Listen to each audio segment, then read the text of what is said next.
മിശിഹായിൽ സ്നേഹം നിറഞ്ഞ സഹോദരീ സഹോദരന്മാരെ, നമ്മുടെ സംസാര ഭാഷയിൽ നമ്മൾ ചിലപ്പോഴൊക്കെ പറയാറുണ്ട്, കണ്ണും പൂട്ടി വിശ്വസിക്കുക, കണ്ണടച്ച് വിശ്വസിക്കുക.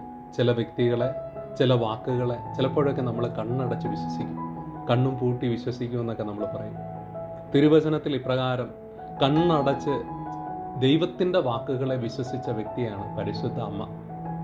എലിസബത്ത് പുണ്യവതി പരിശുദ്ധ അമ്മയെ വിശേഷിപ്പിക്കുന്ന ഇപ്രകാരമാണ്: ദൈവം അരുളി ചെയ്ത വാക്കുകൾ നിറവേറുമെന്ന് വിശ്വസിച്ചവൾ അനുഗ്രഹീത. ദൈവം അരുളി ചെയ്ത എല്ലാ കാര്യങ്ങളും അതെല്ലാം നിറവേറുമെന്ന് വിശ്വസിച്ച പരിശുദ്ധ അമ്മ അനുഗ്രഹീതയാകുന്നു. ദൈവത്തിൽ വിശ്വസിച്ചവൾ അനുഗ്രഹീതയാകുന്നു. കർത്താവിൻ്റെ വാക്കുകളിൽ വിശ്വസിച്ചവൾ അനുഗ്രഹീതയാകുന്നു. ആരൊക്കെ ദൈവത്തിൽ പരിപൂർണമായിട്ട് കർത്താവിൻ്റെ വചനത്തിൽ വിശ്വസിക്കുന്നുവോ, കർത്താവിൻ്റെ വാക്കുകളിൽ വിശ്വസിക്കുന്നുവോ അവരെല്ലാം അനുഗ്രഹീതരാകുന്നു. അവരുടെയൊക്കെ ജീവിതത്തിൽ ദൈവത്തിൻ്റെ അനുഗ്രഹങ്ങൾ ലഭിക്കും. വിശ്വാസമാണ് എല്ലാ അനുഗ്രഹങ്ങളിലെയും ഉറവിടം. നമുക്ക് വിശ്വാസം അതിശക്തമായിട്ടുണ്ടെങ്കിൽ ദൈവത്തിൽ നിന്ന് എല്ലാ അനുഗ്രഹങ്ങളും നമുക്ക് ലഭിക്കും. പരിപൂർണമായിട്ട് അതിന് ദൈവത്തെ വിശ്വസിക്കണം. ദൈവമുണ്ട്, ദൈവം എൻ്റെ ജീവിതത്തിൽ ഇടപെടും, എൻ്റെ ജീവിതത്തിൽ ഇടപെടുന്ന ഒരു ദൈവമുണ്ട്. ഇത് അടിയുറച്ച് വിശ്വസിക്കണം. ഇതിൽ സംശയം തരിപോലും പാടില്ല. ദൈവത്തെ പരിപൂർണമായിട്ട് വിശ്വസിക്കുന്നവരുടെ ജീവിതത്തിൽ അനുഗ്രഹങ്ങളും അത്ഭുതങ്ങളും നടക്കും. അതുകൊണ്ട് ആ തിരുവചനത്തിൽ ശിഷ്യന്മാരോട് പറയുന്നത്, വിശ്വസിക്കുന്നവരോടൊപ്പം ഈ അടയാളങ്ങൾ കാണും. അത്ഭുതങ്ങളും അടയാളങ്ങളും ഒക്കെ കാണുന്നത് വിശ്വസിക്കുന്നവരോടൊപ്പമാണ്. ലാസറിന്റെ കുഴിമാടത്തിന്റെ മുമ്പിൽ നിന്ന് ഈശോ മർത്തയോട് പറഞ്ഞു, നീ വിശ്വസിച്ചാൽ ദൈവത്തിൻ്റെ മഹത്വം കാണും. അത്ഭുതങ്ങൾ നിനക്ക് കാണണമെന്നുണ്ടെങ്കിൽ, ദൈവത്തിൻ്റെ മഹനീയമായ പ്രവൃത്തികൾ കാണണമെന്നുണ്ടെങ്കിൽ നീ വിശ്വസിക്കണം. വിശ്വസിച്ചാൽ നീ ദൈവത്തിൻ്റെ മഹത്വം കാണും. യോഹന്നാന്റെ സുവിശേഷം 11-ാം അധ്യായം 40-ാം വാക്യം. ദൈവത്തെ എങ്ങനെയാണ് നമുക്ക് പ്രസാദിപ്പിക്കുവാൻ സാധിക്കുന്നത്? മനുഷ്യരെ പ്രീതിപ്പെടുത്തുവാൻ നമുക്ക് വളരെ പെട്ടെന്ന് സാധിക്കും.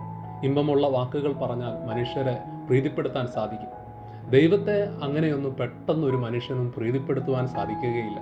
തിരുവചനം പറയുന്നുണ്ട്, ഹെബ്രായക്കാർക്ക് എഴുതപ്പെട്ട ലേഖനം 11-ാം അധ്യായം 6-ാം വാക്യം, വിശ്വാസമില്ലാതെ ദൈവത്തെ പ്രസാദിപ്പിക്കുക സാധ്യമല്ല.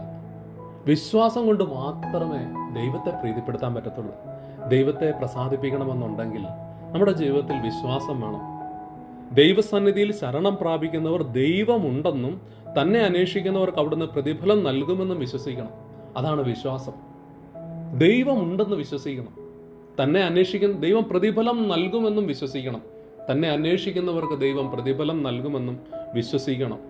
അതുകൊണ്ടാണ് ഹെബ്രായക്കാർക്ക് എഴുതപ്പെട്ട ലേഖനം 11-ാം അധ്യായം 38-ാം വാക്യത്തിൽ പറയുന്നത്, എൻ്റെ നീതിമാൻ വിശ്വാസം മൂലം ജീവിക്കും.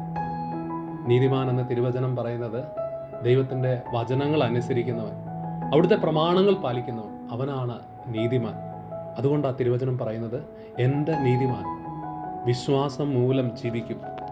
മറിയം വിശ്വസിച്ചു, അതുകൊണ്ട് അവൾ അനുഗ്രഹീതയായി. ആ വിശ്വാസം കൊണ്ട് അവൾ ജീവിച്ചു.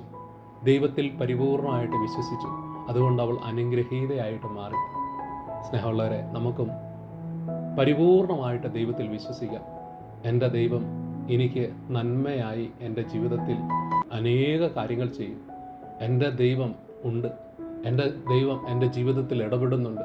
നമുക്ക് ദൈവത്തിന് നന്ദി പറഞ്ഞുകൊണ്ട്, നമുക്ക് ലഭിച്ച വിശ്വാസത്തെ പ്രതി ദൈവത്തിന് നന്ദി പറഞ്ഞുകൊണ്ട് ദൈവത്തെ മഹത്വപ്പെടുത്താം. ദൈവം നമ്മെ അനുഗ്രഹിക്കട്ടെ.